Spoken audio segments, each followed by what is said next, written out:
Ekansh Kalakshetra. Kala ki bhumi. Without any further delays. The first piece is called Love and Black Magic. There are things I can confess only after swallowing a bottle of ink. How I crushed a moth between my palms before it rushed to the fireplace. These hands that are used to killing things mid-flight like my mother tongue. Before I can roll out my rounded R's and O's, because women like me are believed to practice witchcraft and black magic. We swallow men and spit out their bones, apparently. These hands that danced with your ghosts on the bluest 4 a.m.s. These hands that raised a knife to its throat, how deep was the longing to be nothing more than an empty bed, an empty room. So if someone asks you, tell them, writing was the closest I ever came to witchcraft. Poetry. Thank you. Writing was the closest I came to witchcraft. Poetry was the closest I came to being possessed. I wanted to leave behind more than just emptiness, so I wrote.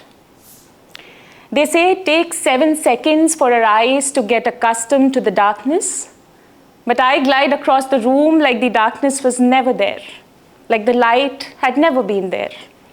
Your body imprint on the mattress lost to the frenzied walls of sun ray and dust. How easy was it to just grab a handful of you before you dissolved? If someone asks you, tell them. Tell them that loving you was the closest I came to seeing God. On some nights, I open the curtain and you are the moon. And I am the darkness surrounding it, which is to say, I don't know how to love without being consumed. So if they ask you, tell them that remembrance was the closest I came to being sick. I once met a homeless man who spoke in madness because he had forgotten his mother tongue. How long do you hide yourself from the world before you forget your beginning, just like him? I too am full of silence. My beloved, a handful of you, your body, your hands. There are things that I could only tell the moths, but they no longer visit.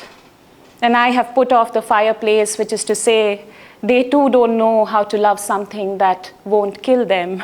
My phone always corrects, I love you to I live you, which is to say, what is love if not living the other person, right? Wow. One summer afternoon, our bodies turned into each other's and your breath played lie strings on my back. So if they ask you, tell them that was the closest I came to being alive. That was the closest I came to being alive. Thank you, guys. That was my first piece.